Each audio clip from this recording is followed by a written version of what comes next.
reunión está siendo grabada para que los ausentes puedan visualizarnos después. Así que, bueno, yo os voy a ir dando la bienvenida mientras se incorpora alguna persona más y sobre todo daros las gracias por querer estar aquí una tarde calurosa, por lo que estamos viendo en distintos puntos de la geografía y sobre todo una tarde de junio que probablemente si la mayoría os dedicáis a la docencia, pues sabemos que es un entorno complicado y un contexto difícil por todo el trabajo que tenemos acumulado. Pero bueno, vamos allá a intentar daros algunos recursos, algunas ideas que os puedan gustar especialmente para iniciar el curso, mientras nos quedamos con este mensaje de Patricia que dice que en Galicia diluvia y por fin refrescó. Madre mía, para que digáis en Galicia lo de por fin refrescó y diluvia como algo positivo, ya habéis tenido que pasar calor en estos días. Bueno, voy a comenzar a compartir mi pantalla. Vamos a esperar que hoy no nos falle nada, aunque es probable que alguna cosita técnica siempre sucede, porque la tecnología es así, es falible. Y como sabéis, este es el cuarto webinar del curso Tecnología y Autismo, cómo crear tu aula virtual. Se correspondería con el último módulo que hemos estado tutorizando entre Gerardo y yo, aquí presentes los dos. Y vamos a ver un poco cuál va a ser la estructura de esta tarde, ¿vale? Siempre recordando que podéis dejar las preguntas en el chat, o yo incluso diría que como hoy somos muy poquitos, sin ningún tipo de vergüenza, a micrófono abierto, lo que queráis preguntar, estamos para ayudaros. Si os pediría que nos ciñamos a contenidos del webinar y luego si queréis podemos dejar unos minutos al final por si tenéis alguna duda del módulo del curso o del funcionamiento, que sé que ha habido algunos problemillas con el cuestionario para que podamos comentarlo, pero vamos a ceñirnos en principio al webinar. Y esta tarde, bueno, pues después de presentarnos, que lo hago muy brevemente porque ya nos habéis visto en muchos vídeos del curso y también en otros webinars, estaríamos Gerardo y yo. Después voy a comenzar hablando y os voy a explicar algunas cositas que pensamos que son importantes. Una, cómo seleccionar aplicaciones adecuadamente cuando queremos preparar una tableta para un chico o una chica con autismo. Dos, qué son las herramientas de autor y cómo nos pueden ayudar también en este apartado de la teledocencia, de alguna manera, para ayudarnos a generar materiales personalizados para el alumnado, pero fuera de estos recursos online que hemos estado viendo en los módulos anteriores. Y tres, vamos a ver algo de realidad aumentada, por poneros algún ejemplo, y cuáles serían los posibles beneficios para el alumnado. Después haremos un pequeño turno de preguntas sobre esta sección y luego pues va a comenzar a hablar Gerardo con algunas cosas que no os voy a desvelar porque os las contará él después para terminar con otro turno de preguntas. Luego ya terminamos y cada uno a las cositas que tenga previstas hacer después de nuestro webinar. Bueno, vamos a comenzar haciendo un pequeño resumen de las cosas que hemos visto para poder centrarnos. Y el primer apartado ha sido el uso de aplicaciones en la enseñanza virtual. Tenéis una serie de vídeos donde os recomendábamos un poco, especialmente para aquellos alumnos que tienen más dificultades para poder acceder a una plataforma digital o a una aula virtual como tal, la posibilidad de hacerles una tablet precargada con aplicaciones acordes a los contenidos que se trabajan con ellos. Hemos visto un poquito las posibilidades de realidad aumentada y de realidad virtual. Si recordáis, había algunos vídeos con el Merge Cube, que es este cubito que genera hologramas, que nos permitía poder ampliar conocimientos, pues por ejemplo, los relacionados con conocimiento del medio, bastante interesantes, o aplicaciones para trabajar sumas y restas con realidad aumentada, que le dan pues simplemente un toque más lúdico al aprendizaje. Este tipo de apps ya sabéis que las podemos utilizar tanto a distancia como, por supuesto, en presencial, porque todos estos recursos también son útiles para una intervención tradicional. Hemos visto un apartado de cómo crear vídeos domésticos, que sabemos que fue una gran necesidad durante el confinamiento, que en casi todos los coles hicimos unos vídeos pues, con los recursos que teníamos en casa, pero también nos preocupábamos porque tuvieran cierta calidad o ciertas características y os hemos mostrado algunas sugerencias para poder hacerlo. Y finalmente hemos visto también cómo es la creación de contenidos en cuanto a formatos y en cuanto a opciones de interactividad, para finalizar con un recorrido por los programas de videollamada, las características que ofrecen y cómo podemos aplicarlo en cuanto a modalidades pues, grupales, individuales, etcétera. Dicho esto, vamos a comenzar a hablar de cómo realizar esta selección de aplicaciones de la que hemos hablado cuando tenemos estos alumnos y estas alumnas que no tienen capacidad de acceso a un aula virtual. A nosotros nos ha sucedido cuando estuvimos confinados que había algunos alumnos que no podían acceder porque no tenían a lo mejor un buen acceso a Internet o un dispositivo que se lo permitiera realizar de manera adecuada. Recuerdo un caso que había una familia que solo disponían de teléfono móvil, entonces era muy complejo el acceder a un aula virtual. En otros casos, esta situación puede derivar de que la persona con autismo no disponga de una persona facilitadora que pueda estar con él, que le pueda ayudar, o que esta persona facilitadora tenga grandes carencias en cuanto a competencia digital que le impidan hacer uso de los recursos.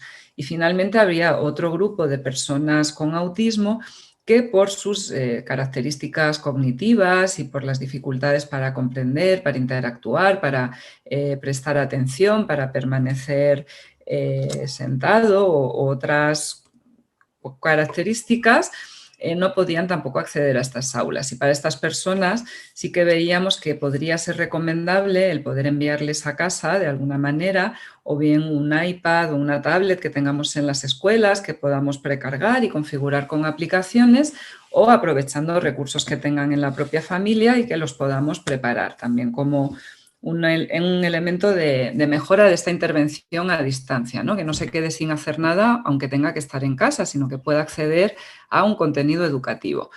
Entonces, cuando queremos rellenar estas tablets, a veces nos planteamos, ¿y esto yo cómo lo hago, no? ¿Qué es lo que le tengo que poner? ¿Cómo lo tengo que plantear? ¿Qué tipo de aplicaciones son las más adecuadas? Y aquí es donde va un poco el enfoque de esta parte del webinar.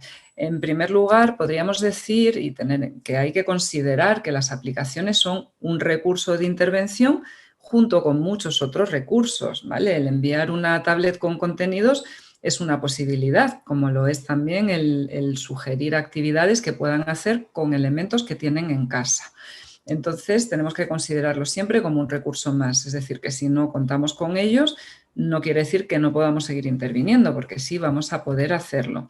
Siempre va a ser necesario que haya una programación previa de objetivos, porque uno de los errores más comunes que cometemos cuando preparamos un dispositivo es empezar a rellenarlo con aplicaciones sin habernos parado a reflexionar previamente en los objetivos que queremos cubrir con ellas, ¿no? A veces las rellenamos porque le gusta, porque lo hace bien, porque es adecuado para su edad, porque son los contenidos que trabajan más o menos en su clase.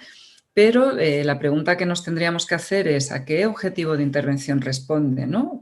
Porque esto nos va a permitir también acompañarlo de unas pautas de intervención que ayuden a conseguir estos objetivos.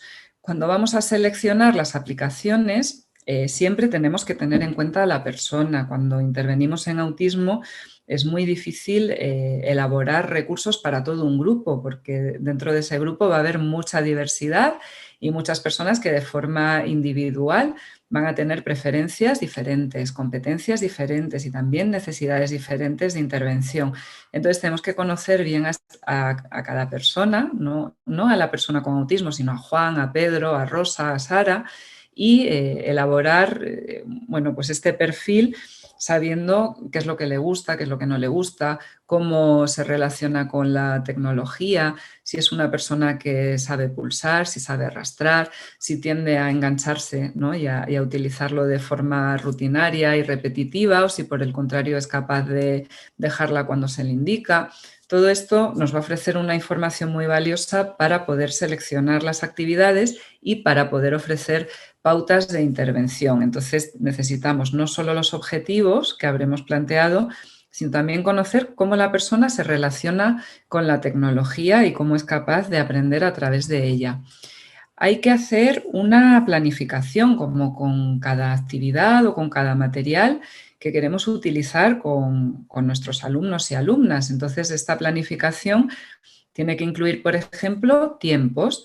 No es lo mismo dar una aplicación sin marcar unos límites que puedan hacer que la persona se canse o se aburra, o por el contrario, que la utilice de esta forma repetitiva que comentábamos antes, sin finalidad, a que planteemos, por ejemplo, pues hacer 10 minutos de la aplicación de lectura al día.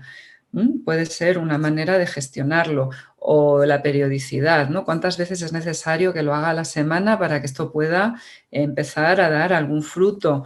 O el momento en el que la persona ya ha adquirido los objetivos. Es muy importante definir los criterios de adquisición para saber que el objetivo que habíamos planteado ya está cubierto. Entonces, ya no es necesario continuar trabajando con esta aplicación. Por eso es necesario, cuando empleamos este tipo de recursos, tener una visión un poquito a largo plazo, no quedarnos simplemente en el momento de inicio, sino también plantear cuándo va a terminar.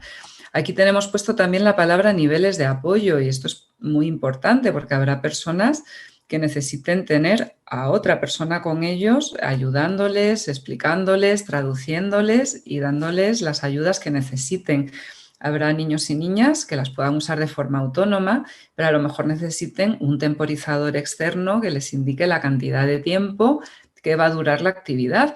O habrá niños que, por sus dificultades para la comprensión del entorno y por la inflexibilidad, necesiten que el uso de la tablet se regule dentro de una agenda estructurada donde se les indique no solo esa actividad, sino todas las actividades que van a realizar.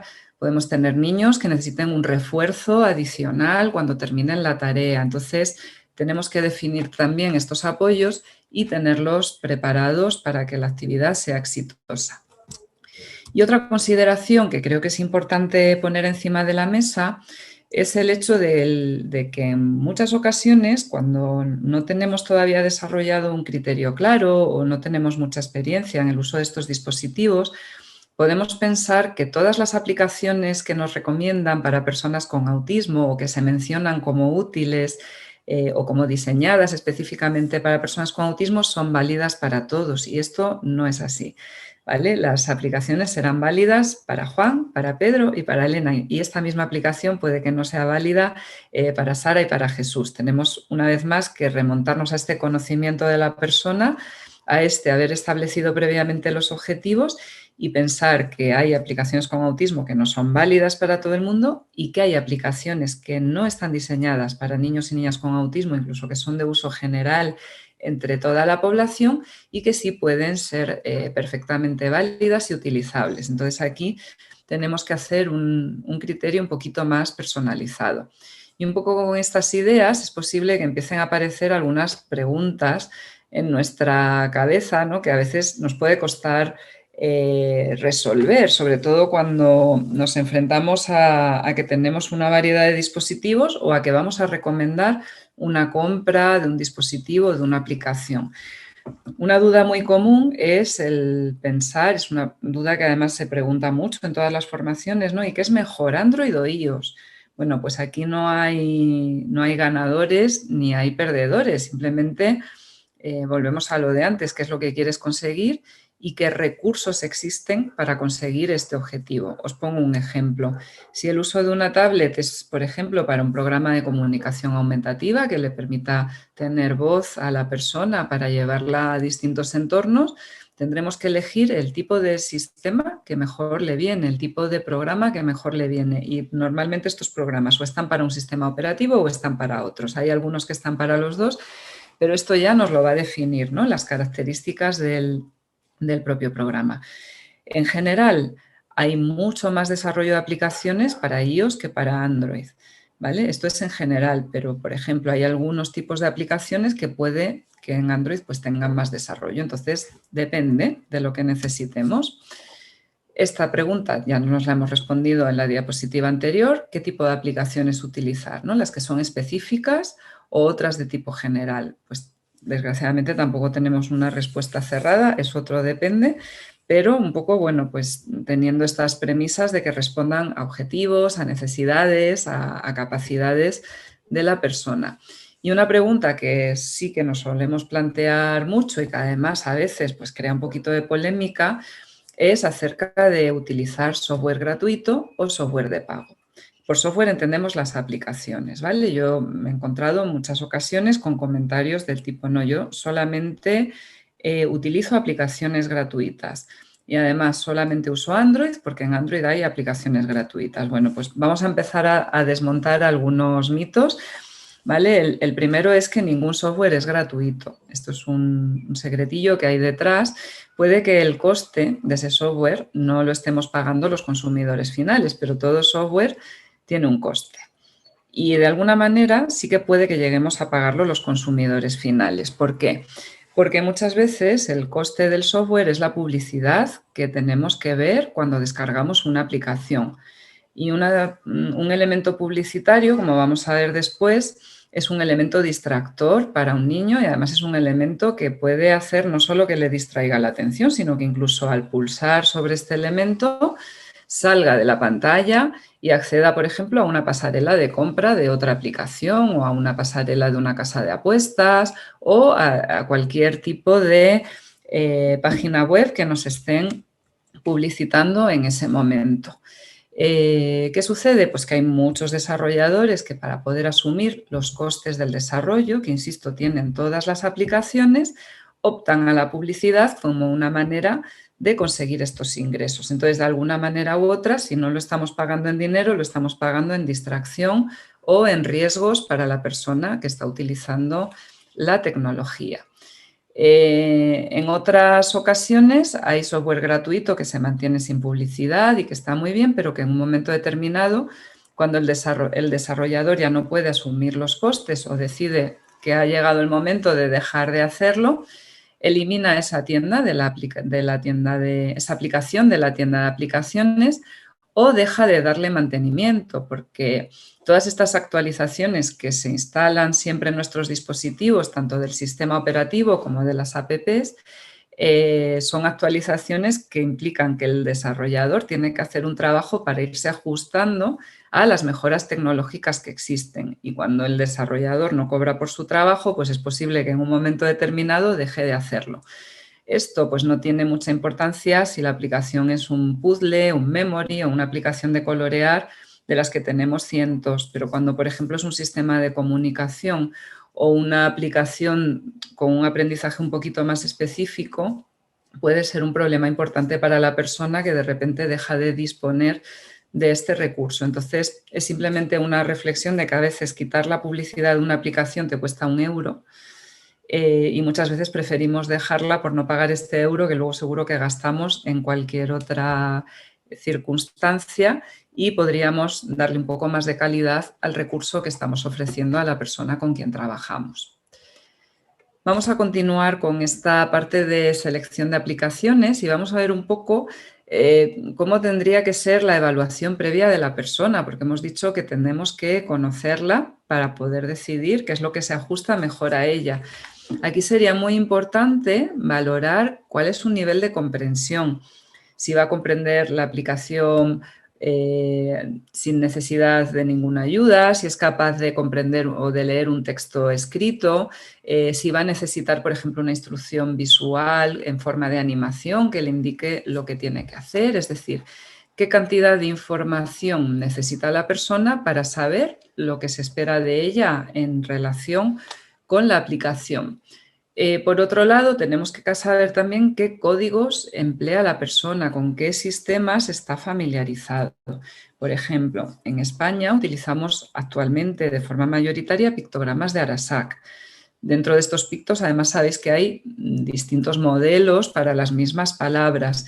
Si una persona depende mucho de estos pictogramas, de estos apoyos visuales, es conveniente que las aplicaciones que elijamos utilicen los mismos, porque si le ponemos otra, aunque tenga pictogramas, pero estos pictogramas pertenecen a otro sistema, no nos van a servir porque no estamos hablando en el mismo idioma. Otro ejemplo, niños y niñas que han adquirido lectoescritura, pero saben leer solamente en mayúsculas porque están en un momento incipiente. Pues en este caso sería inadecuado mostrarles aplicaciones con el código en minúsculas porque nos estamos poniendo en un nivel de desarrollo que es distinto al que la persona presenta. Y como os comentaba antes, también es importante conocer el estilo de interacción. Hay muchos niños y niñas, sobre todo en edades tempranas, y también muchos adultos y adultas con autismo que por culpa de la brecha digital no han tenido acceso a los dispositivos, que no saben interactuar de forma adecuada con la pantalla. ¿Vale? Hay niños, como digo yo, que pulsan y hay niños que arrastran, y para algunos niños los movimientos de arrastre pueden ser muy complicados. Entonces, si conocemos alguna dificultad de este tipo, intentemos buscar aplicaciones que respondan al estilo de interacción de la persona. Y os pongo también un ejemplo. Nosotros tenemos una alumna en Alenta, el cole donde yo trabajo, que además veo que están aquí conectadas su tutora y su auxiliar también en la charla, que utiliza un programa que se llama NeuronApp para estimulación cognitiva, pero ella tiene algunas dificultades motrices y utiliza un ratón de bola de estos gigantescos que mueves toda la bola y un pulsador. Entonces, para ella es muy sencillo realizar actividades en las que tiene que pulsar, pero coordinar las dos manos para hacer un movimiento de arrastre con esta vía de acceso es complicadísimo y al final la lleva a mucha frustración. Entonces, a la hora de seleccionar las actividades, aunque por contenido sean adecuadas, el estilo de interacción me dice que hay algunas actividades que debo desechar. ¿Vale? Esto también es importante valorarlo. Habíamos hablado también de la necesidad de contextualizar el recurso tecnológico dentro de un programa de intervención y aquí habría que definir, en primer lugar, cuál es el objetivo que vamos a cubrir. Pues mira, el objetivo es trabajar, me voy a ir a unos niveles muy bajitos, ¿vale? Muy básicos del inicio. Vamos a imaginar una aplicación de estas que pulsas a los animalitos, tienes una pantalla con 6 animales y cuando pulsas encima de uno suena la onomatopeya. Bueno, y además te dice el nombre. Yo puedo utilizarlas pues para trabajar discriminación auditiva con distintas onomatopeyas, pero también puedo utilizarla para ejercitar la pulsación diferenciada de unos elementos a otros. O puedo utilizarla para trabajar léxico, porque me va a decir el nombre. Es decir, tengo una misma aplicación y tengo 3 objetivos. ¿Tengo que cubrir los 3 objetivos con la misma persona? No, tengo que definir qué es lo que estoy trabajando, porque eso es lo que le voy a dar por válido. Si es pulsación diferenciada, pues cada vez que pulse distinto ya tiene que ser un refuerzo en sí mismo. Si es la onomatopeya, a lo mejor después de pulsar tengo que hacer un juego de imitar esa onomatopeya para reforzarlo y para mejorar ese conocimiento. Y si es un trabajo de etiquetado, a lo mejor puedo hacer después una actividad con miniaturas en la que yo le voy solicitando los animales que la aplicación le ha dicho para reforzar este objetivo, ¿vale? Entonces, una aplicación no nos marca el objetivo, sino la programación individual de cada alumno y de cada alumna. Una vez que tenemos definido el objetivo, hay que ver dónde y cómo llevarlo a cabo. Bueno, pues un poco aquí definiremos estos momentos en el horario o estos materiales adicionales que hemos comentado o unas pautas, en el caso de que hablemos de educación a distancia, que podamos enviar a las familias para que el trabajo sobre ese objetivo y con ese recurso sea lo más exitoso posible. Y finalmente, como os comentaba antes, que me adelanté con los ejemplos, el definir las ayudas externas como las agendas, los temporizadores. A veces la ayuda externa puede ser un mapa conceptual, puede ser un árbol de contenidos, puede ser un guión de conversación, ¿vale? Pueden ser de muchísimos tipos, pero siempre viendo cómo podemos ayudar a la persona para lograr el objetivo deseado.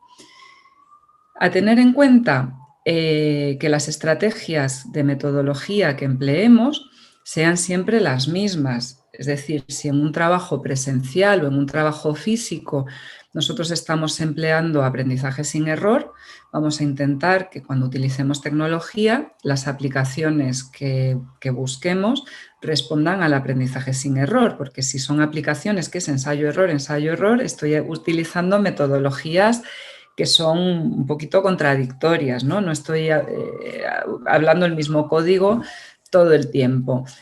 Por ejemplo, el tema de de los apoyos, ¿no? O sea, de los refuerzos, que sean aplicaciones que tengan refuerzos o que, bueno, que tengan estas consideraciones metodológicas que vamos a ver a continuación. Cuando hablamos de selección de aplicaciones, yo siempre digo que hay una serie de criterios que nos tienen que ayudar, unas en positivo, que serían aspectos que deberíamos buscar de forma general, ¿vale? Aunque hemos dicho que luego hay que ajustar a cada persona, pero de forma general necesitamos un marco que nos ayude a guiarnos, y unos aspectos negativos que intentemos evitar en la medida de lo posible. Como aspectos positivos sería el que las actividades visualmente se comprendan, que no necesiten de mucha explicación para que la persona sepa más o menos lo que se espera de ella y a la vez que sean intuitivas en su ejecución. Es decir, me la pones por delante y yo ya sé lo que tengo que empezar a hacer antes de que nadie me explique nada. Algo que es muy, muy positivo es que las actividades tengan principio y fin determinado. Por principio y fin me refiero, o sea, a que no tiene que ser una actividad que finalice por completo, puede ser una actividad que esté dividida en partes, pero que estas partes tengan una estructura. Os pongo un ejemplo. Aplicaciones de explotar globos, pompas, burbujitas, etcétera. Hay algunas en las que puedes estar explotando estas burbujas hasta que la tablet se quede sin batería, ¿vale? Esto no tendría ni principio ni fin porque es además algo bastante autoestimulatorio y que se puede entrar en estas conductas sin meta. Y hay otras que a lo mejor me ofrecen pues 10 globitos o 25 burbujas o 130, pero tienen un fin determinado. Entonces yo ya puedo ofrecerle a la persona la posibilidad de hacer una actividad con tus 10 globitos o 5 actividades con tus 10 globitos, pero a la hora de, por ejemplo, negociar la finalización de la actividad, esto va a ser muy útil porque no es lo mismo llegar a alguien y decirle, venga, se acabó la tablet y que piensen, ¿cómo que se acabó la tablet? Si esto todavía siguen saliendo globos, ¿no? No veo el fin a que le digas, venga, muy bien. Cuando termines esta actividad, dejamos la tableta y esto nos va a ayudar mucho, tanto en comprensión como en evitarnos conflictos innecesarios. Son en general también adecuadas las aplicaciones que tienen una oferta de refuerzos variados, que se puedan ajustar al interés real de la persona, la que puedo elegir si el refuerzo es un sonido o si es una animación, por ejemplo, o el contenido. Recuerdo una aplicación que ya no existe, pero se llamaba Find Me, que tú podías elegir entre distintos tipos de refuerzos. Gerardo, no sé si te acuerdas de esta aplicación que era de la que habían hecho, yo la conocí en un ITAS, creo que en el primero, en el de 2012. Y recuerdo que podías elegir entre unos muñequitos que saltaban, unas formas de colores que giraban o unos trenes, ¿no? Eran como distintos elementos para poder ajustarlos al nivel de interés de la persona. Otro aspecto positivo, que se basen en los centros de interés. Y esto no descarta ninguna aplicación, lo que hace es un ajuste a la persona, ¿no? Si te gustan los insectos, pues voy a buscarte aplicaciones para que tengan insectos por todas partes, para que tú te sientas motivado a utilizarlas. Si a ti te gustan los coches, si te gustan los bomberos, bomberos. Hay un repertorio muy amplio en el mercado que nos puede permitir encontrar siempre o casi siempre, salvo que sea un interés muy extraño, cosas que les puedan gustar. Como os he comentado, el aprendizaje sin error generalmente es más adecuado a nivel metodológico. Esto llevado a las aplicaciones serían aquellas apps que no nos permiten equivocarnos, que nos van dando ayudas para seguir el camino correcto y terminar la actividad de manera exitosa. Y luego poco a poco, bueno, pues podremos ir, probablemente la persona vaya mejorando en su desempeño y necesite menos todas estas ayudas. Esto es algo que podemos controlar si la actividad está supervisada y se hace un seguimiento. Y el último aspecto positivo a buscar sería disponer de numerosas posibilidades de personalización. Esto es algo que a nosotros nos va a dar más trabajo porque tendremos que dedicar un rato previo a configurar la actividad, pero el resultado que obtendremos estará mucho más adaptado a las competencias personales. Ahora vamos a ver algunos pantallazos para ilustrar esta parte que hemos visto. Vamos primero con la parte negativa, de la cual no os voy a mostrar pantallazos porque estaría feo hacerlo, pero para que lo tengamos en cuenta. El primer aspecto negativo sería el exceso de estímulos distractores, que es también pues una constante que solemos tener en nuestras aulas, ¿no? Un aula de personas con autismo normalmente no está sobrecargada porque sabemos que los focos de atención pues, se distorsionan mucho y al final es como mucho ruido visual. Entonces es bastante mejor una aplicación pues, que sea más plana, que tenga unos colores poco estridentes, que sea armónica, o sea, que no tenga mucho elemento que nos distraiga. Otro aspecto negativo sería, en este caso, la carencia de claves visuales para la ejecución de la tarea. Y es que hay algunas aplicaciones en las que, por ejemplo, nos piden mover objetos por la pantalla, pero no nos marcan el final o el lugar al que tenemos que desplazar el objeto. Y cuando estas claves visuales no existen, a veces podemos equivocarnos. Yo recuerdo una aplicación que había de sumas hace también unos años, creo que ya tampoco existe. Era muy bonita, tenía un diseño perfecto, unos gráficos que se notaba que habían invertido además en diseñadores gráficos para hacerlo y básicamente te ponían una suma en horizontal y luego tenías 3 resultados. Y un poco la intuición era, claro, tú cogías el resultado y lo arrastrabas al final de la suma. Pues no, resulta que lo tenías que arrastrar al símbolo aritmético. Entonces, esto era muy confuso porque ni seguía un orden lógico, ni tenías una clave visual como un recuadro ahí puesto que te indicara dónde tenías que llevarlo. Entonces, esto es en general inadecuado.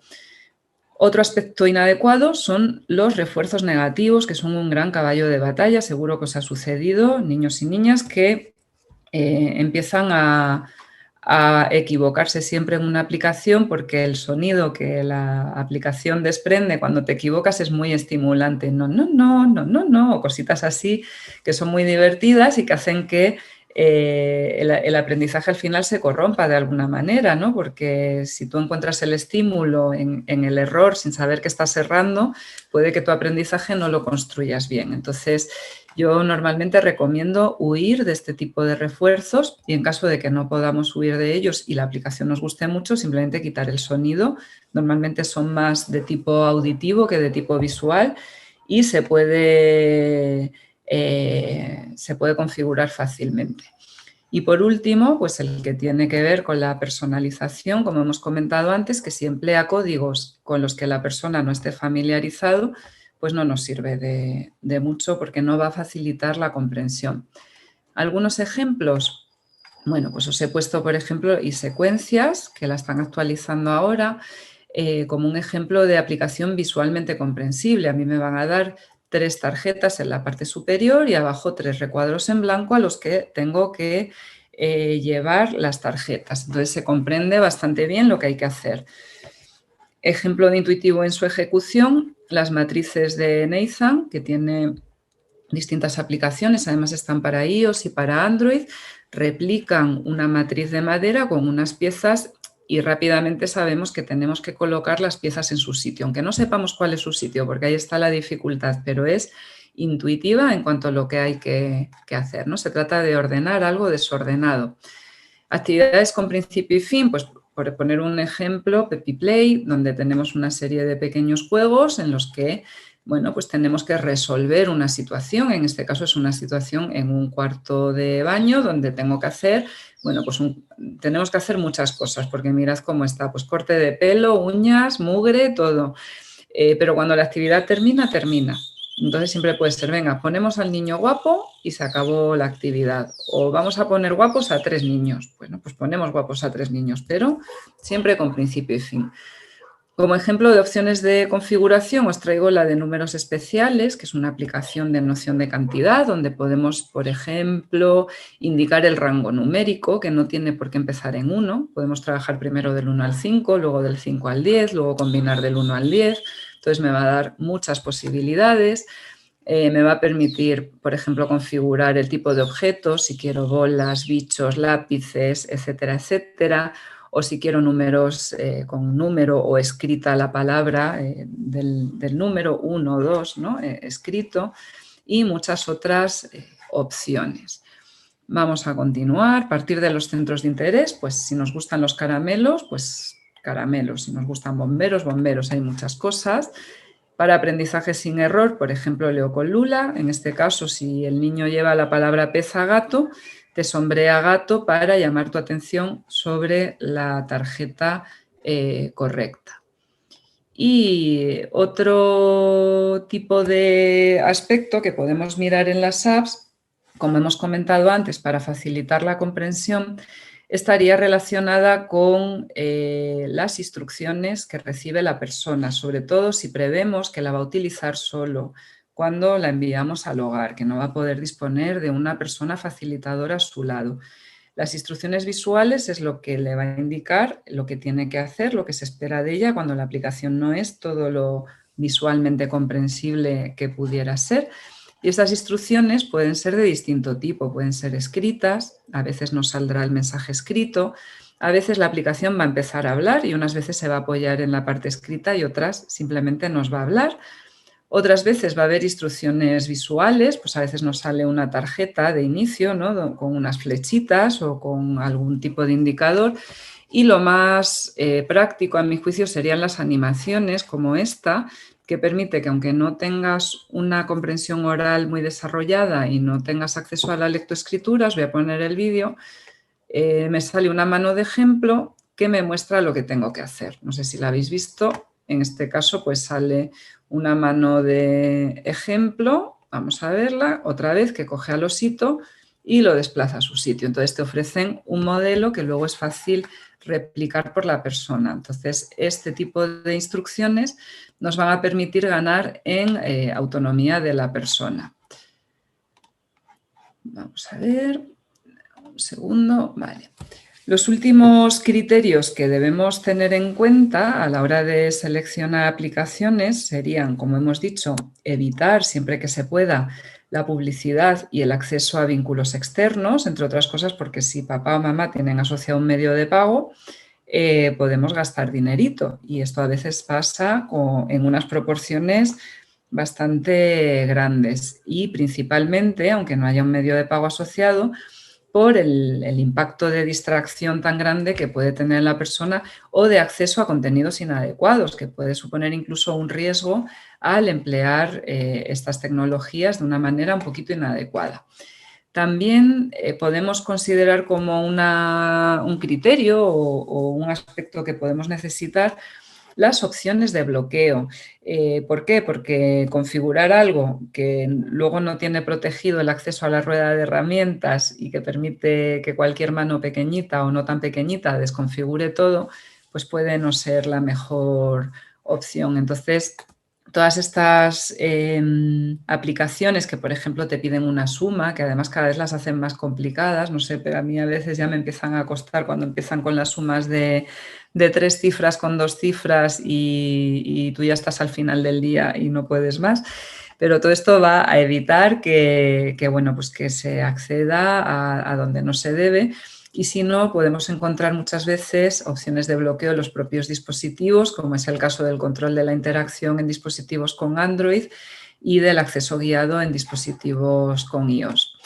Lo que os decía también en todo momento, pues que es importante configurar previamente los dispositivos para adaptarlos a la persona. Y estas adaptaciones se pueden hacer tanto desde la accesibilidad, por ejemplo, algo tan simple como aumentar el texto, el tamaño de la fuente para personas que tengan lectoescritura y que queramos que fijen más la atención y reforzarlo también desde este ámbito, como las herramientas de control parental que nos ayuden a impedir visitar sitios inadecuados o utilizar la tecnología más de la cuenta. Últimamente parece que, no sé si compartís la impresión, pero yo solo escucho a mi alrededor: no, es que utiliza la tablet demasiadas horas, cuando la coge no es capaz de soltarla, es que se pasa todo el día metido en YouTube, es que no soy capaz de que cambie de actividad, es que está dejando de hacer otras cosas que antes le gustaban, ¿no? Todo esto es importante gestionarlo con un buen control parental, aparte de con un buen programa de intervención y una buena educación desde que son pequeñitos. Pero un control parental nos puede ahorrar muchos disgustos desde el momento en que podemos seleccionar la cantidad de tiempo que pueden permanecer en cada aplicación y podemos hacer que sea la aplicación la que se encargue de poner el límite en lugar de hacerlo nosotros, ¿vale? Entonces, control parental es nuestro amigo y debemos aprender a utilizarlo. Vamos a ver muy brevemente dos cositas porque si no me voy a empezar a meter en el horario de Gerardo y después de esta primera parte solo nos quedaba una parte de hablar de las herramientas de autor y otra de realidad aumentada, pero esto va a ser muchísimo más breve. La parte de herramientas de autor serían, pensando también en esta personalización de las tabletas, ¿vale? En usarlas como recurso para el hogar, serían aquellas aplicaciones que nos van a permitir generar materiales personalizados. Es decir, voy a poder ajustar mucho más a estos objetivos de intervención que tengo que tener planteados de manera previa. Van por lo general a incluir una combinación de imágenes, sonidos y también de vídeos y animaciones, ¿vale? O sea que nos van a permitir hacer cosas muy profesionales con unos recursos muy sencillos de utilizar, porque normalmente lo que podemos hacer es descargar pictogramas de Arasac en la tableta, si es esto el código que utilizamos, o láminas de SOI visual, que también las hemos visto en el curso, y utilizarlas para hacer distintas combinaciones y distintos contenidos. Son interactivas, que es algo que cuando antes construíamos materiales a mano no podíamos ofrecer, esta interactividad, que cuando los niños la manipulan van a recibir un feedback y nos va a permitir además acercarnos a través de los centros de interés de los alumnos, porque podemos hacer todo tipo de actividades. O sea, yo puedo hacer una actividad de matemáticas interactiva en la que si al niño le gustan ¿cómo se llaman estos bichos? Bueno, hay muchos bichos, los gormitis, por ejemplo, ¿vale? Que es uno de los bichos estrella de los críos, pues puedo ponerme a contar gormitis en vez de contar pelotitas. O al que le guste mucho Disney, pues podemos hacer una actividad de contar Mickeys o Donalds, ¿vale? Entonces vamos a poder ajustar mucho a los centros de interés. Y además son una buena opción cuando existen estas dificultades para atender en otros formatos, ¿no? Niños que les gustan las pantallas, que conseguimos a través de aquí un enganche, familias que nos dicen que no son capaces de sentarse con ellos a hacer una ficha porque la rompen o se la ponen por sombrero. Bueno, pues podemos ayudar con este tipo de herramientas generando un poco materiales a la carta. No las voy a mostrar porque estoy hablando más de lo que debería y tiene que ser un webinar corto para que os lleguen los contenidos y no os distraigáis, pero os doy un par de sugerencias si tenéis iPad, que están bastante bien. Se llaman Eureka, las dos, están diseñadas por la Fundación Garrigou, que es una fundación que atiende a personas con discapacidad intelectual. Y tenemos Eureka 1 y Eureka 2. La primera son actividades más básicas, son actividades pues, para clasificar diferencias, para hacer transformaciones, asociaciones, dibujos de distinto tipo. Yo tengo un compañero que le está sacando muchísimo partido haciendo incluso actividades de lectura con Eureka personalizadas y muchas actividades de aprendizaje de léxico. Y la segunda, que es Eureka 2, está mucho más orientada a todo lo que tiene que ver con las matemáticas, pero también me va a permitir ajustar mucho en niveles de complejidad. Vamos a ver el último apartado, que sería el de realidad aumentada, porque también hay algunos recursos que son muy interesantes para fomentar la creatividad y sobre todo para despertar el interés, porque no vamos a hacer nada que no hagamos académicamente con otros materiales, pero sí podemos captar mucho la atención de la persona.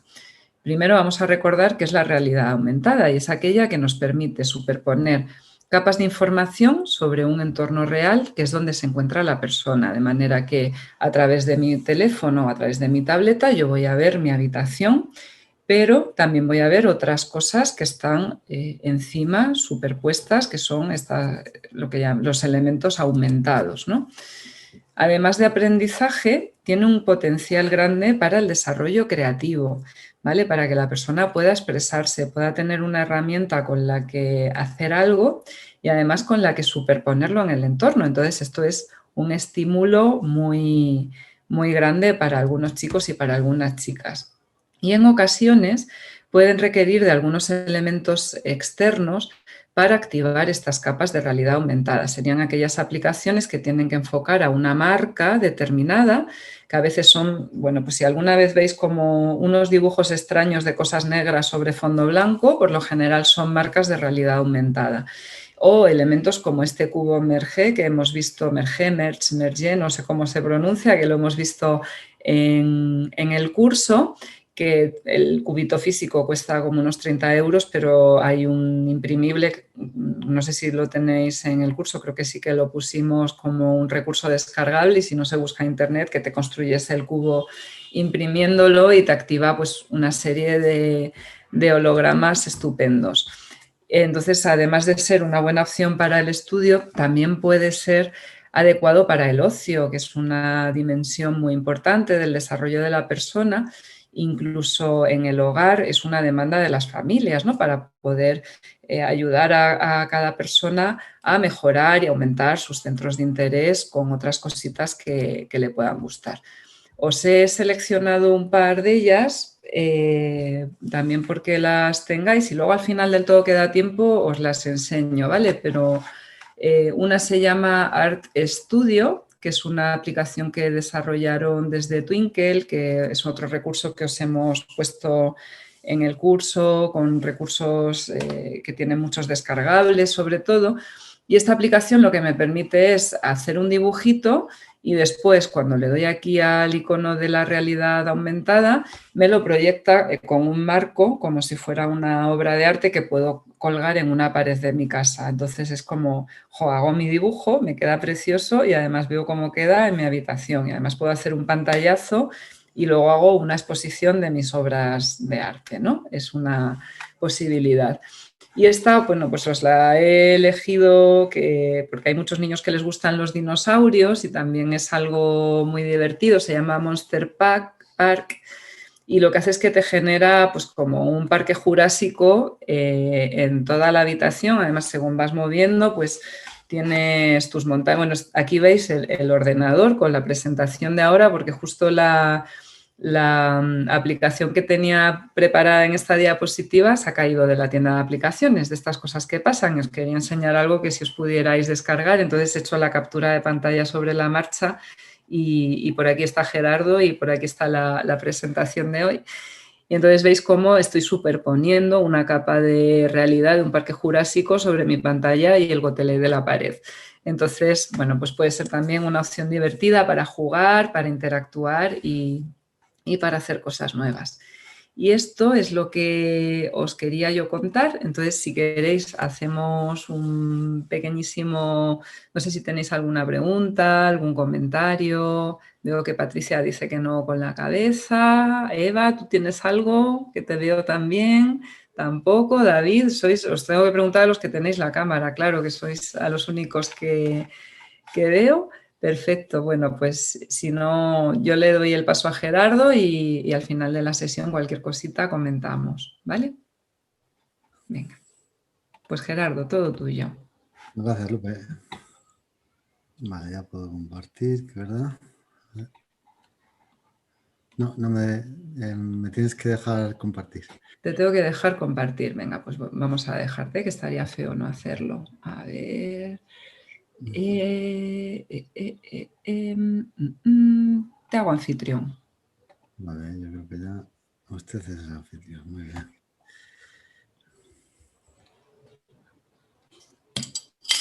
Vale, ahora voy a poner... ¿Lo ves a la pantalla completa ya? Vale, fenomenal. Bueno, pues nada, muchas gracias, López. Como siempre, aprendiendo muchas cosas contigo. Así que nada, ahora voy a hacer en esta parte del final algunas cositas que, bueno, pues que no habíamos visto a lo mejor durante el curso y que complementan un poco lo que es esta cuarta semana. La primera sería tecnologías relacionadas con la actividad física, ¿no? Por esto de que a veces pues, pasamos tanto tiempo delante de la pantalla que una de las contraindicaciones es el sedentarismo, ¿no? Que nos provoca, ¿no? Luego vamos a ver algunas cuestiones adicionales relacionadas con la creación de vídeos.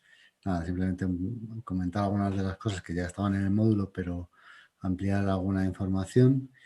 y luego pues también algunas cosas relacionadas con los SCON y los H5P, pues también para completar lo que aparece en los vídeos de la semana.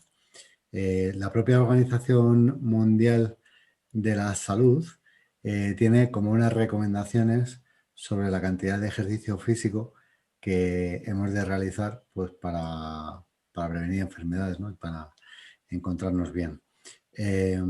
Y son, en el caso de los niños y jóvenes entre 5 y 17 años, se habla de 60 minutos semanales dedicados a actividades físicas de intensidad moderada o vigorosa, ¿no?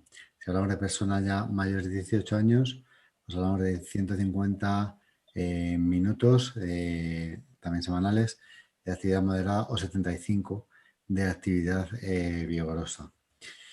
Todo esto, pues como decimos, para tener una buena salud y prevenir enfermedades, ¿no? Cuando vemos los estudios de las horas, y esto además son la mayoría previos al confinamiento, y a toda esta época en la que ha sido más difícil alejarse de las pantallas, ¿no? Cuando vemos los estudios, las horas que se pasan y que pasan los niños, ¿no? de media delante de la pantalla, pues esto se hace aún más necesario, ¿no? También hay unas recomendaciones de la Organización Mundial de la Salud relacionadas, que las habréis visto en el curso también, con lo que es las restricciones en el uso de pantallas, ¿no? El tiempo de pantalla, sobre todo en niños pequeños, pues eso, 0 pantallas de 0 a 2 años, luego media hora al día como mucho y siempre con supervisión y compañía de un adulto, luego ya un poquito más de tiempo pero negociado, bueno, pues todo eso se ha visto un poco desafiado, ¿no? En estos tiempos en los que, pues bueno, hemos tenido que teletrabajar, estar con los niños en casa, restringir muchas cosas y que lógicamente pues ha aumentado el tiempo que se pasa frente a la pantalla y la cantidad de consumo de este tipo de medios, ¿no? Entonces, como que es cada vez más importante el buscar alternativas de uso de la tecnología que, bueno, pues vale, están jugando con el videojuego, con lo que sea, pero por lo menos están haciendo algo de ejercicio físico. También un poco desde esa perspectiva de dar pautas a las familias desde vuestra posición como docentes, ¿no? Eh, entonces, ¿qué ocurre en el autismo? Pues bueno, eh, se sabe que en la población general pues hay consecuencias positivas en realizar actividad física, ¿no? Esto es algo conocido, pero en el autismo, pues bueno, se ha hecho una revisión sistemática sobre diferentes estudios que analizaban el efecto en la conducta de las intervenciones con ejercicio físico en niños y jóvenes con TEA, y lo que se ha encontrado es que, pues bueno, pues como que este tipo de intervenciones ayuda a mejorar la conducta, ¿no? Si conocéis un poco mucho lo que es la actividad muchas veces por ejemplo, los centros de día para personas con autismo, pues muchas veces lo primero que tienen programado por la mañana es el gimnasio, ¿no? Entonces entran al gimnasio, hacen cinta o hacen bicicleta y esto pues como que ya a nivel conductual pues ya tiene un efecto positivo, ¿no? Porque van a tener ahí un poquito de descarga de adrenalina y luego se van a encontrar mejor, ¿no? Bueno, el movimiento en general, incluso en lo que son las terapias de integración sensorial con niños pequeños, pues se utiliza mucho y se sabe que tiene beneficios positivos luego para lo que es la atención, ¿no? Entonces, bueno, todo esto en principio va bien encaminado, ¿no? El primer juego de ejercicio físico así para autismo que nosotros conocemos o S-RAIM, que se llama también así, es un estudio y un programa que se llamaba AstroJumper, que pues, bueno, publicaron hace ya más de 10 años este grupo de investigadores y que bueno, podéis ver aquí un pequeño vídeo en el que pues, bueno, es un juego de realidad virtual, en este caso, que la persona está dentro de lo que es un espacio, un cave, que es como una especie de cueva donde en este caso hay como 3 pantallas alrededor, algunos tienen imágenes arriba y abajo también, que es bastante inmersivo y que no requiere ponerse las pantallas aquí cerca, ¿no? Que es algo positivo, ¿no? Que muchas veces hablamos, por ejemplo, de cosas de realidad virtual, ahora veremos algunas que favorecen el ejercicio físico, pero también a coste de tener una pantalla muy cerca, ¿no? Entonces eso hay que valorarlo también. Y bueno, pues en este primer estudio, pues encontramos un resultado muy positivo, ¿no? En ese sentido. Ahora mismo, en el ámbito de la realidad virtual, pues existen, por ejemplo, si utilizáis las Oculus, lo que son las Oculus Quest o las Oculus Quest 2, que son un poco ahora las gafas de realidad virtual que más están pegando porque son, dan muchísima calidad, son relativamente económicas y además no necesitas ordenador ni nada más, ni sensores externos, ni cables, ni nada y funciona muy bien, ¿no? Entonces, aquí esto es una especie de, tiene su propio mercado de aplicaciones, ¿no? Y hay ya muchas que se pueden considerar esas games, ¿no? Porque favorecen esa actividad física cuando se están utilizando. También otras a lo mejor ya mucho más conocidas, ¿no? Como lo que es utilizar la Wii, ¿no? La videoconsola con los diferentes accesorios que tiene. La Wii, pues la verdad que está también muy bien para hacer ejercicio físico. Es verdad que es frente a la pantalla, pero ya no estás tan pegado y tienes que ser consciente a lo mejor también de la posición del otro. Hay un poco más de comunicación, ¿no? En la realidad virtual, bueno, algunos de los juegos sí que son juegos colaborativos, pero esto del contacto ocular, este tipo de cosas, cuando te pones unas gafas aquí, pues es poco probable, ¿no? Y estos juegos, pues aquí os pongo un breve vídeo, por ejemplo, de este que se llama Beat Saber, que es un videojuego que, bueno, pues muy sencillito, que produce algo de movimiento físico, en el sentido que, bueno, pues tienes un mando en cada mano, es como si fuera una espada láser, y te vuelan hacia ti, pues como a través de una especie de túnel, que es un poco el formato que suelen tener todos estos juegos, ¿no? Estás como en un túnel y te van viniendo cosas, pues vuelan hacia ti objetos que tienes que tocar con esas espadas láser, pues para ir consiguiendo puntos, ¿no? Y los cortas o simplemente los tocas y con eso vas avanzando en el juego, ¿no?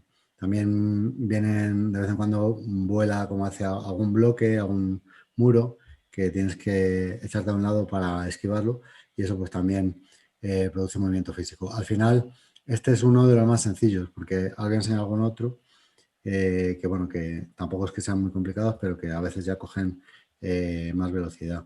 Este, por ejemplo, se llama Oshape, que es un videojuego pues, que tiene eh, la cosa adicional de que además de moverte, pues tienes que copiar posturas, ¿no? Que eso también es algo positivo, pues bueno, de cara a lo que es un poco la atención hacia aspectos no verbales, ¿no? Hacia la posición del cuerpo y tal, pues también es interesante, ¿no? Entonces, bueno, en este caso hacia nosotros. Este juego además está hecho en España, en Sevilla, y tiene, bueno, pues diferentes posturas que van volando y uno tiene que colocar el cuerpo para esquivarlas. Vale, te va diciendo visualmente algunas pistas. Esto es en el modo tutorial, una vez ya lo has aprendido, esas ayudas ya no se dan, pero bueno, tiene esa facilidad, tiene mucha claridad visual, pero bueno, también es un poco lo que decía Lupe, o sea, aquí distractores todos los que queráis, o sea, aunque es un juego que está muy bien, pero si os fijáis por ahí todo alrededor, pues bueno, tiene... Luego, la desventaja de los sistemas de realidad virtual también es que este tipo de gafas, cuando uno las compra, si te fijas en las recomendaciones de edad, pone que a partir de 12 años, ¿vale? Con lo cual, si hablamos de niños más pequeños, a ver, se puede usar si está muy justificado, pero ya entra un poco en otros temas, ¿no? Y por supuesto, para personas que tengan problemas de epilepsia, sobre todo si es fotosensible, ¿no? Pues no, lógicamente no están indicadas.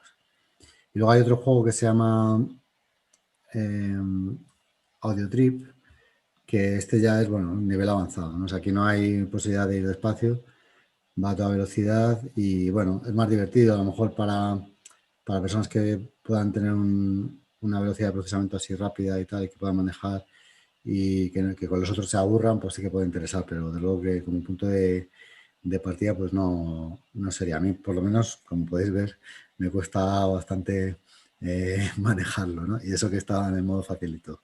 Así que, pero bueno, que sepáis que está ahí, son sistemas que están muy bien, es súper inmersivo, o sea, eso sí que es una ventaja, o sea, cuando te metes ahí te olvidas de todo lo demás. Y bueno, pues para determinadas situaciones, pues está muy bien.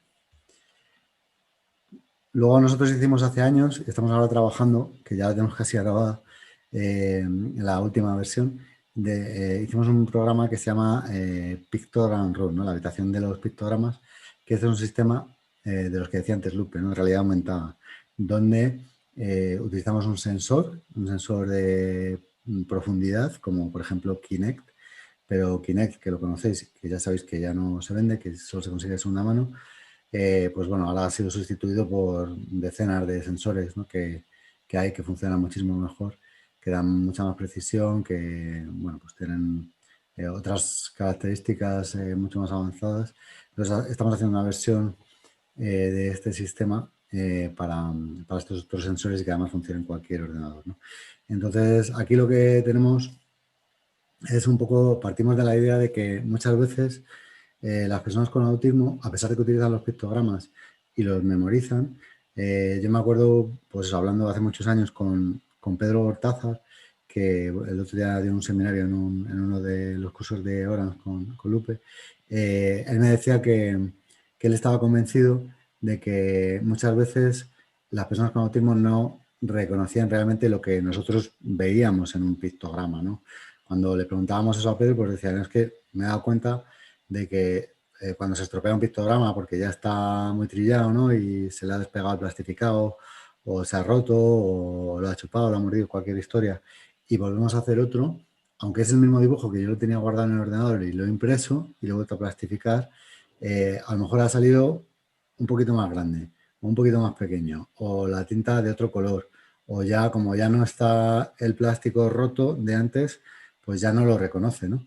Y entendemos que eso es muchas veces porque no están viendo que hay una persona, ¿no? que representa ese muñeco, ¿no? Y a lo mejor incluso se están fijando en que era el picto que estaba doblado. Y eso era lo que a ellos les hacía atribuirle ese significado, ¿no? El asociar eso con alguna actividad. Y de manera que si se cambiaba, pues no, que no estaba doblado, pues ya no se estaban fijando, ¿no? Entonces empezamos hace ya muchísimos años, ahora estoy hablando del 2003 o así, a hacer un prototipo para hacer bueno, pues, este tipo de ayudas que pudiera ayudar a las personas con autismo a entender lo que representamos en un pictograma, ¿no? Y entonces ahí empezamos a trabajar y hicimos un primer prototipo que luego vio la luz en el año 2009 o así, que fue ya pues, con la primera Kinect que salió y que básicamente consiste en tener una pantalla grande o en una pared o una superficie de proyección que tenga un cierto tamaño, donde uno se va a poner enfrente y va a estar este sensor esa imagen que va a capturar la cámara va a pasar por el ordenador y con la información que da el sensor sobre dónde tenemos las diferentes partes de nuestro cuerpo, se va a aumentar y va a dibujar un muñeco encima de nosotros o cualquier otro elemento aumentado, ¿no? de esta realidad aumentada, ¿no? Y bueno, pues esto es un poco el planteamiento. Sí que conviene utilizar una pantalla bastante grande porque si no, la tendencia que tenemos es acercarnos para verlo mejor y entonces nos acercamos demasiado al sensor y no funciona bien. Eh, pero también se puede utilizar una televisión, nos parece que interesa que sea una televisión de cierto tamaño. Conviene poner el sensor, en este caso la Kinect, pero ahora ya utilizamos otros a esta altura tener un mínimo de superficie libre de obstáculos de 3 metros, ¿no? Idealmente mucho más, sobre todo de ancho, para atrás no, porque realmente los ejercicios transcurren sobre todo como en esta horizontal, ¿no? Ahora estamos utilizando, por si a alguien le interesa, unos sensores que se llaman Intel RealSense, hay como diferentes modelos y la verdad que son una pasada, vamos, que no tienen nada que ver con lo anterior. Luego, de todas formas, la versión que vamos a hacer nueva va a seguir admitiendo esos otros sensores para quien ya los tuviese. Hace falta un ordenador con ciertas capacidades y a través de la propia web de Pictogram Room pues, se pueden configurar los ejercicios, introducir refuerzos. Básicamente, en este sistema, que es en relación con lo que hablamos del ejercicio físico, pues es una manera de interactuar con la tecnología, porque también está bien porque no está muy cerca de la pantalla. Tenemos un modo de un jugador en el que puede estar también el docente acompañando, pero no tiene un papel en el juego, ¿no? Y solamente niño o niña con autismo sería el que está y se pone en la puerta para empezar, como para que se sepa dónde tiene que estar en ese momento de inicio. Después transcurriría el juego diferentes tipos de juegos. Después, al terminar todas las actividades, se recibirá un mensaje de completado. Por ejemplo, en este juego pues tendría que ir cogiendo los cubitos de aquí, llevarlos a través de esta línea sin que pasen ni por arriba ni por abajo y apilarlos aquí. Y cuando ya hubiera apilado todos, ¿no? Que tenemos también un poco esa claridad visual de que se ve lo que hay pendiente, pues sea un mensaje de completado y la persona adulta tiene que marcar si lo ha hecho sin ayuda, que son 3 puntos, si lo ha hecho con ayuda verbal, que son 2, con ayuda física 1 y si no lo ha hecho, pues 0 puntos, ¿no? El modo de 2 jugadores es parecido, lo que pasa es que ya intervienen 2 personas, ¿no? Y hay algunos juegos que son colaborativos, ¿no? Como por ejemplo este, donde son como una especie de cómic donde van pasando diferentes viñetas en las que se tiene uno que ubicar y luego hacer una serie de gestos. Y otros son competitivos, ¿no? Donde tienen que intentar pues, cada uno conseguir más puntos o lo que sea, ¿no? Tenemos como en total 4 bloques de juego, que son el cuerpo, ahora veremos un poco para qué es cada uno, las posturas, señalar e imitar. Y en esta versión nueva que vamos a sacar, habrá un quinto bloque que serán juegos con objetos. Estamos haciendo en la realidad aumentada un sistema para reconocer objetos reales que se van a poder tener. Seguramente van a ser objetos imprimibles, que cualquiera se los pueda imprimir con impresora en 3D y que se puedan introducir ahí, el sistema lo reconozca y que tengan esos objetos una función dentro de los juegos, ¿no? Entonces, en total, pues son como 80 actividades y bueno, pues hay una guía pedagógica que está en la web que incluye todo el mapa de actividades en PDF, ¿no? Los objetivos son, el del cuerpo sería un poco lo que se llamaría el conocimiento acerca del cuerpo, acerca de las partes del cuerpo y del muñeco que lo representa. Las posturas, pues sería como un paso avanzado o ya no solamente las partes, sino en qué posturas se encuentran. Aprender a señalar, que está orientado a que se utilice sobre todo el gesto de señalar con la mano, ¿no? Y a comprender cómo otras personas pueden señalar utilizando la mano o la mirada. Aquí no es que reconozcamos los ojos de la persona, pero sí que aparece un muñeco que, por ejemplo, pues en algunas actividades mira hacia diferentes zonas para darnos la pista de dónde vamos a encontrar el refuerzo, ¿no? Por ejemplo, se puede subir un trocito de vídeo de los dibujos animados favoritos de la persona y que tenga que descubrir esos trocitos en diferentes ventanas y que tenga que saber a qué ventana, en qué ventana encontrarlo, simplemente pues mirando en la dirección de la mirada de ese muñeco, ¿no? Y después también hay unos juegos de imitación, ¿no? Donde los jugadores tienen que intercambiar continuamente esos roles de ser el modelo que adopta una postura y el observador imitador que la copia, ¿no? Están, pues eso, orientados a trabajar algunos aspectos de la imitación, porque la imitación es algo mucho más complejo de lo que abordamos aquí, ¿no? Pero algunos de los aspectos de la imitación lo estamos trabajando aquí. Actualmente estamos haciendo un proyecto europeo que vamos a empezar, bueno, ya tenemos la muestra definida y a partir de septiembre vamos a empezar a probarlo pues con entre 20 y 30 personas de 3 colegios que van pues, bueno, vamos a medir un poco el impacto que tiene en estos 3 temas, en esquema corporal, en señalar y en imitar en personas con autismo, ¿no? Se configura, como os decía, a través de la web y a través de la propia aplicación de escritorio, aunque la versión nueva vamos a intentar que se configure todo desde el escritorio para eliminar así como dependencias externas.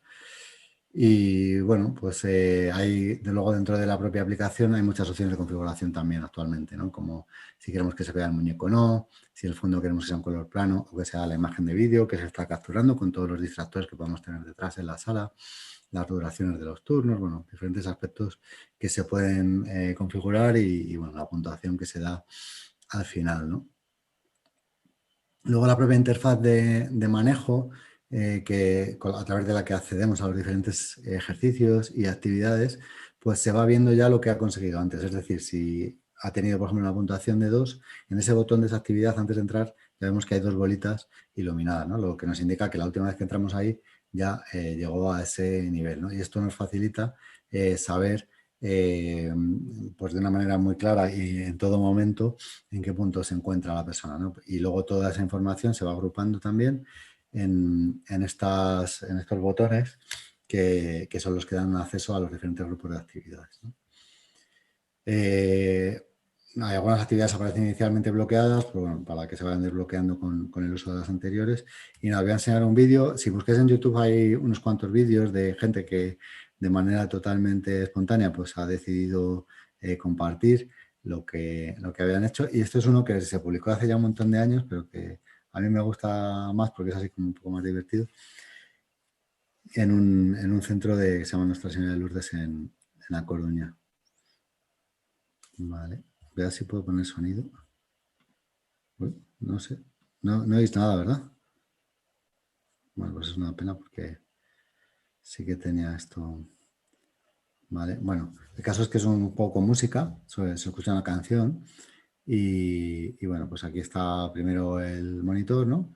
Que le explica lo que tiene que hacer y, pues bueno, en este caso es una actividad que te va diciendo en qué parte de la pantalla te tienes que colocar y una vez te colocas, pues te tienes que mover, ¿no? Y aquí ya pues en este caso es una persona adulta que ya, vamos, que se mete y enseguida, pues bueno, pues como que lo encuentra muy divertido y, lo pilla muy bien, vamos, lo pilla a la primera y, es una pena que no se escuche, pero bueno, lo tenéis en YouTube si os apetece verlo. Y enseguida le encuentra el truco, ¿no? Y ya lo va siguiendo, ¿no? Os fijáis arriba que está un poco de esa pista, ¿no? Con esas bolitas que se van rellenando de color cada vez que se completa uno de los turnos. Y bueno, pues en este caso, por ejemplo, si fuera con dos jugadores, sería cooperativo y serían las dos personas a la vez las que se tienen que meter en la mitad que estaría activa de la pantalla para hacerlo, ¿no? Y bueno, pues también se aprovecha un poco, veis que aparece como una barrita de tiempo encima de la cabeza cuando empieza cada turno y bueno, todo es como aprovechamos un poco todos esos principios de claridad visual que sugiere el programa Teach, ¿no? De la Universidad de Carolina del Norte y los hemos tratado de incorporar pues para que sea una herramienta pues eso, amigable con las personas con autismo. Os voy a enseñar una cosa que he descubierto hace poco, que, bueno, esto no es para usar en el hogar en formato de enseñanza virtual, pero es algo muy tecnológico para coles que he pensado que os puede interesar, es una cosa que se llama Playloop, que son gimnasios interactivos con actividades integradas en el currículo, ¿no? Entonces, aquí lo que hacen es, en un gimnasio grande de un cole, pues tienen una serie de actividades que, lo que hacen es un poco cruzar el currículo de todo tipo, o sea, todas las áreas del currículo, no solamente las que pueden estar relacionadas con la educación física. Entonces, con esta tecnología, que bueno, hoy en día es una tecnología cara, pero esto acabará siendo algo muy asequible, es un sistema muy parecido al de Kinect, o sea, al final es una cámara que está colgada encima de la pared que captura el movimiento de todos los niños que están delante, ¿vale? No solo de los niños, sino también pues eso, de las pelotas y de todos los elementos que hay, y va proponiendo diferentes actividades que a través del ejercicio físico, pues no solamente ayudan a los niños a moverse y a hacer ese objetivo del ejercicio físico, sino que van trabajando diferentes conceptos de una manera cooperativa, además, que también está muy bien. A lo mejor hay competición, pero es más como entre equipos. Y bueno, pues yo creo que es interesante, ¿no? Conocer un poco por dónde van los tiros. ¿Vale? Ya cambiando un poco de tema, habéis visto que teníamos un vídeo en el módulo de la semana 4 sobre la creación de vídeos domésticos, ¿no? Que es un tema, bueno, pues en el que hemos visto diferentes aspectos relacionados con cómo grabarlos, cómo pues, configurar todo, la elección del micrófono, la elección de la cámara.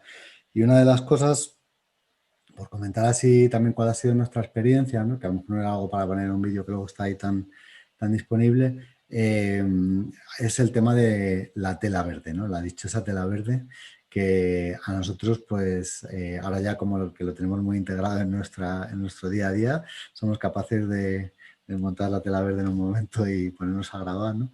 Pero al principio pues, nos costó mucho, ¿no? Y una de las cosas que nos costó mucho fue pues, dar con una tela verde que nos resolviese, ¿no?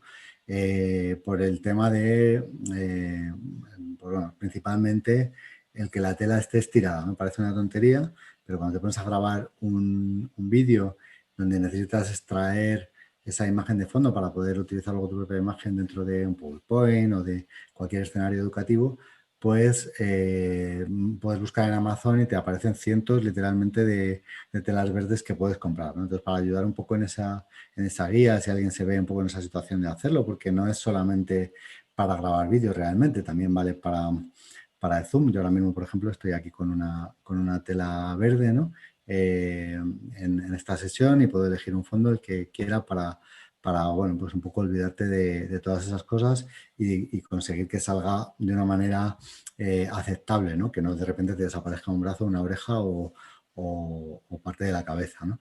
Entonces, hay telas que, como la que veis aquí a la derecha, esta que pone Newer en este caso, que tiene, bueno, es una marca que tiene cosas muy buenas en general, pero en el caso de la tela esta, pues es una tela que es una tela pues que ahí en la foto sale muy bonita porque realmente no es una foto, es un dibujo, pero que no hay quien la mantenga, viene con unas pinzas para tensar, con montones de accesorios, pero a la hora de la verdad no hay manera de que eso esté liso. Y como no está liso, cuando luego vas a utilizar esos vídeos para montarlos con un programa de edición de vídeo, pues te aparecen sombras, te aparecen cosas y es bastante desesperante, ¿no? Porque no consigues pues eso, el resultado que esperarías, ¿no? En cambio, las otras dos telas que están a la izquierda pues son bastante recomendables. Yo diría que para un uso así corriente, la más recomendable es esta que veis aquí en medio, la que es tipo roll-up, ¿vale? Hay diferentes marcas, esta en concreto es la de El Gato, que es una marca, y es una tela pues que además se recoge muy bien, no es que quepa en cualquier lugar de la casa porque pues tiene un ancho bastante grande, como 1,80 m o algo así, pero bueno, al final es un tubo que lo puedes guardar en el trastero, lo que sea, pues y se recoge y se instala y se desinstala en un momento. Es súper práctica en ese sentido. Si lo vais a necesitar para usos esporádicos, por ejemplo en casa, para hacer sesiones de videoconferencia, pues yo creo que es la mejor opción en el sentido de que se recoge y se guarda en un momento y no necesitáis más. Si vais a hacer como cosas en las que requeráis más espacio para moveros de izquierda a derecha, o vais a hacer continuamente vídeos, pues integrando PowerPoint, animaciones de todo tipo, ¿no? Eran pues muchos coles hacéis este tipo de vídeos, ¿no? Donde mandáis contenidos educativos, requeráis historias, yo qué sé, pues todo lo que es, por ejemplo, el aprendizaje basado en proyectos, pues hace un proyecto de lo que sea, se crea un vídeo donde aparece la profe dentro del vídeo, incluso aparece pues algún alumno alguna vez, y todo esto pues requiere como de más espacio, ¿no? Porque esta otra es como muy vertical y bueno, para estar en estático, sentado o de pie, funciona bien, ¿no? Pero para ya más espacio pues hace falta este tipo y esta es una que se llama Lastolite, que es una tela que viene pues con una especie de soporte que además se pliega, es un soporte como de tubos que vienen como que se enganchan, que llevan como una cuerdecita por dentro, como todas estas cosas que hay ahora que son fácilmente montables y desmontables, y la propia tela que es elástica y que lleva unas sujeciones que hacen clic como con los tubos y que pues permiten fácilmente montarlo rápidamente, no tan rápido como la otra, pero bueno, y que nos da un espacio más grande, ¿vale? Hay otras cuestiones que, bueno, pues la iluminación de la tela, si es para un tema de una videoconferencia, cosas así, pues no hace falta, pero en el momento que queréis un vídeo de mucha calidad, pues de 4K y que queréis tener bien separado el fondo del primer plano, pues ya vais a necesitar iluminar la tela, ¿vale?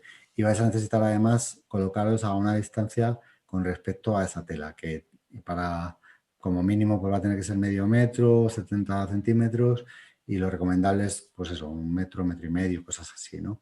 Y tenéis que encontrar sobre todo, que es otra cosa que a nosotros nos costó también un triunfo, ver una combinación de tela, videocámara y programa de edición de vídeo que os funcione, ¿no?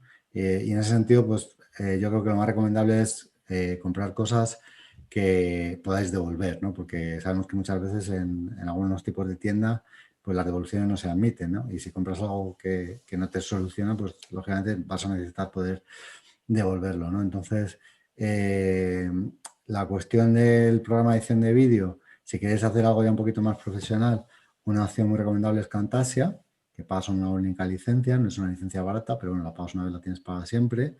A nivel ya más básico hay otro que se llama Movavi y a nivel más avanzado, pero que ya tenéis que haceros un máster para poder manejarlo, es el Adobe Premiere, ¿no? Entonces, bueno, dependiendo un poco del nivel en el que os vayáis a querer manejar, pues os recomendaría un tipo de programa u otro, ¿no? Elegido ese tipo de programa, hay que ver con qué vamos a grabar, ¿no? Si tenéis yo qué sé, tenéis un pedazo de iPhone con una cámara 4K tal, pues con eso os va a valer perfectamente. o un Samsung muy bueno y tal. Si tenéis un teléfono normalito, pues quizás nos sirva. Pero si tenéis una cámara reflex digital, pues también os va a valer, ¿no? Y que hagáis una prueba de integrar ese vídeo y ya que grabéis algún vídeo con una tela verde de fondo y podáis valorar un poco el resultado que os da, ¿no? Y que veáis si podéis extraer todos los programas de edición de vídeo. Tiene una función que se llama extraer un color, ¿no? Que es, o croma, que se llama también, ¿no? Entonces, cuando extraéis ese color, ahí es donde probáis, es un poco como la prueba de algodón, para ver si de verdad esa combinación que tenéis de programa de edición, cámara y tela, os funciona, ¿no? Luego, el Camtasia y el Adobe os permiten generar vídeos de muy alta resolución, otros programas más básicos no, ¿no? Dependiendo un poco de lo que vayáis a necesitar, pues lo vais a hacer de una manera u otra, ¿de acuerdo? Y luego nada, os iba a enseñar brevemente una de las herramientas que hemos hablado en uno de los vídeos, ¿no? Que es Easy. Voy a ver si puedo... Vale, aquí está. Es una herramienta de generación de contenidos educativos. Es una herramienta, en este caso, de pago. Luego veremos un poquito H5P, que es gratuita, ¿no? Entonces, es una herramienta donde uno hace montones de proyectos que luego los va subiendo, ¿no? a una plataforma de gestión del aprendizaje, un tipo Moodle o otros LMS de esto, ¿no? Entonces, en este caso, esta plataforma lo que nos permite es, por un lado, crear contenidos de una manera muy intuitiva y que son contenidos con un aspecto, con un nivel de acabado muy bueno, ¿vale? Y que luego vamos a poder exportar a través de estas opciones que aparece aquí de distribución, donde nos va a permitir, pues, generar un paquete SCORM, ¿vale? Que sería el caso. Lo podríamos descargar para luego subir ese archivo a nuestro Moodle. O nos va a permitir también, si queremos tener un enlace directo, que nos va a dar una URL, que esa URL se la pasamos a cualquier persona y ya puede acceder a todas las actividades, incluso siendo actividades interactivas, con evaluaciones, con seguimientos, etcétera, o también en una intranet o en una web, ¿no? Entonces, el funcionamiento es muy sencillo, lo que es la edición de contenidos. Siempre tenemos una vista previa, en este caso pues es uno de los módulos que tenéis en la semana 4, ¿no? Donde se puede ver en los diferentes tipos de dispositivos cómo va a quedar este vídeo. Y en este caso, pues os quería enseñar algunas de las funcionalidades más avanzadas que tiene o de las cosas más chulas que permite hacer con muy poquito esfuerzo, como es hacer un rosco, como lo que habéis visto en la actividad, o hacer un juego de trivia o muchos otros, ¿no? Entonces, si entramos aquí en lo que es la edición de las slides, que son estas transparencias que se pueden ir añadiendo. Simplemente aquí pues se toca el botón más. Pues bueno, porque veas un poquito el formato, todas las transparencias tienen como primero un formato inicial, que es el de la maquetación del slide. En este caso está puesto que hay un único elemento que ocupa todo, pero si quisiéramos tendríamos aquí la posibilidad de tener muchos más elementos, ¿no? Si queremos, por ejemplo, poner el título aquí y debajo un vídeo, o queremos poner diferentes juegos en diferentes partes de la pantalla, ¿no?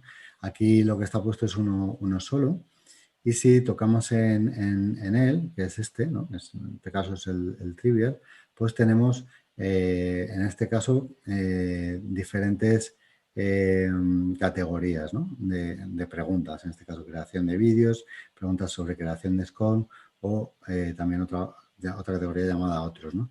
Y luego dentro de ella pues podemos ir añadiendo las preguntas que queremos que nos aparezcan, ¿no?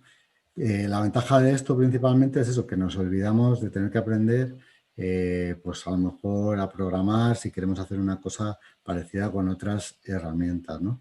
En el caso de los roscos, pues tenemos, bueno, habéis visto este que es el que venía, ¿no? El que hemos incluido en la semana 4, donde podemos, por un lado, pues vamos a tener como una pregunta diferente para cada una de las letras del abecedario, ¿no? A nivel de, igual que en pasapalabra. Y es tan sencillo como ir añadiendo, elegir si es una pregunta de empieza por o contiene la A en este caso, poner la pregunta y si queremos poner una imagen de fondo, la respuesta que es correcta, podemos añadir varias respuestas que puedan ser correctas, ¿no? Si es que es así la pregunta en cuestión, y fácilmente pues habremos generado una actividad que después, como decía antes, vendremos aquí a distribución y la descargaremos y la subiremos a nuestro LMS o la generaremos con un enlace directo que podamos compartir con nuestro alumnado, ¿no? Es algo muy sencillo, ¿no? Luego, en H5P, ¿veis ahora esta otra pestaña? Sí. Vale. No sabía si iba a cambiar, vale. Pues en H5P es otro sistema que yo creo que es más, tiene como más futuro en el sentido de que, bueno, pues es gratuito y permite también hacer cantidad de cosas, ¿no? Y aquí lo que tenemos son diferentes tipos de contenidos que podemos usar para generar, o sea, son como plantillas ya hechas, ¿no? Para generar actividades, ¿no? Esta, por ejemplo, es la de sopa de letras, donde nosotros muy fácilmente podemos meter una lista de palabras, la que queramos, y esta aplicación pues, nos va a generar ya una sopa de letras donde estén, ¿no? Y vamos a tener que, pues bueno, buscar luego, en este caso son palabras de ciudades, ¿no? Que vamos a tener que elegir así y van a ir apareciendo marcadas, ¿no? Cuando ya creamos que las tenemos todas, pues le damos al botón de check y ya está, ¿no? Si os fijáis, incluso en los propios ejemplos, podéis reutilizarlo, que es decir, le dais aquí y ya os va a dejar editar este contenido para generar vuestra propia versión de este mismo juego con vuestras propias palabras, y con este otro os va a dar el trocito de código que vais a necesitar para meter esto en vuestro sistema de gestión de aprendizaje o en vuestra web o donde queráis, ¿no? Es como cuando queréis insertar un vídeo de YouTube que os da el trocito de código, pues igual, esto os lo da y lo metéis, ¿no? No tiene ningún coste y bueno, es como muy completo, ¿no? Podéis encontrar pues todo tipo de actividades, ¿no? Por ejemplo, esta de justaposición, pues es una que metimos un ejemplo, ¿no? En el curso que a lo mejor habéis visto, subir dos imágenes, pues bueno, para trabajar, por ejemplo, diferentes estaciones del año o el antes y el después de cualquier cosa. Tenéis actividades de memory, por supuesto, que esto es algo muy popular, ¿no? En todos los juegos, en todas las herramientas que hay. Tours virtuales, presentaciones de cursos, bueno, hay cantidad de herramientas que son súper intuitivas, no hace falta ningún conocimiento absolutamente de programación, y si tenéis acceso a un Moodle o algo así, pues es decirle a la persona que os haya instalado el Moodle o si lo habéis instalado vosotros mismos, que se instale este módulo. Para Moodle no tiene ningún coste y ya dentro lo vais a tener y vais a poder añadir todas las actividades de una manera muy sencilla. Y como vamos ya sobre la hora, pues voy a parar aquí y si queréis consultar alguna cosa a Lupe o a mí, bueno. Sí, Gerardo, tenemos algún comentario en el foro, ¿vale? Por ejemplo, Josefa, que dice que ya se puso ayer a hacer el rosco, así que, bueno, esperamos que lo hayas completado, ¿eh? Que estaba pensado para ello. Y Shirley nos escribe desde Bolivia y Shirley, nos estás preguntando por un caso en particular. Hablas de un niño con TEA de 8 años al que le estás dando apoyo, que notas que tiene poca atención y tiende a moverse mucho, y preguntas si puedes empezar con actividades de material concreto o si puedes combinar con aplicaciones. A ver, en principio es muy difícil dar orientaciones sin conocer al niño, pero bueno, si tú trabajas con él y lo conoces, yo te diría que sería explorar un poco aquellas aplicaciones que dentro del nivel de desarrollo del niño puedan dar cobertura a estos objetivos que previamente has tenido que plantear. Entonces, si estás planteando, por ejemplo, con los materiales manipulativos, objetivos de intervención que pueden ser cubiertos con tecnología, buscarlo.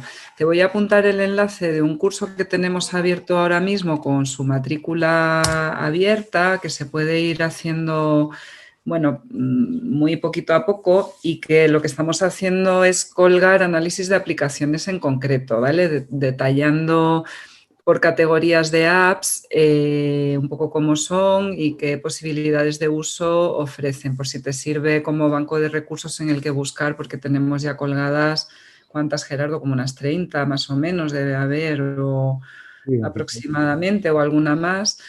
Y ahí también vas a encontrar, en relación a tu segunda pregunta, donde hablas de comprensión lectora, porque hay un apartado de lectura. Entonces yo te recomendaría visitarlo y ya viéndolas, como hemos hecho muchos vídeos de las propias aplicaciones funcionando, que te sirva para poder, no lo diré, que te sirva, bueno, pues para poder explorar los recursos que te vengan más adecuados a tus alumnos. Sí, además en ese mismo curso hay un par de webinarios que están publicados ahí, que puedes hacer en cualquier momento y alguno está relacionado con este tema Sí, también. sí. ¿Alguna otra cosita? O sea, algo que queráis comentar, preguntar. Nada. Pues entonces, nada, solo nos queda agradeceros la atención de esta tarde y ya como queda tan poquito para las vacaciones, pues desearos a todos que tengáis un buen verano y que lo podáis aprovechar bien, con salud sobre todo y si es posible, pues también con alguna pequeña salida. Muchas gracias, Josefa, por este comentario. Gracias, Cristina. Gracias, Patricia. Un abrazo a todos y nada, nos vemos por la plataforma para lo que necesitéis. Bueno, Hasta luego.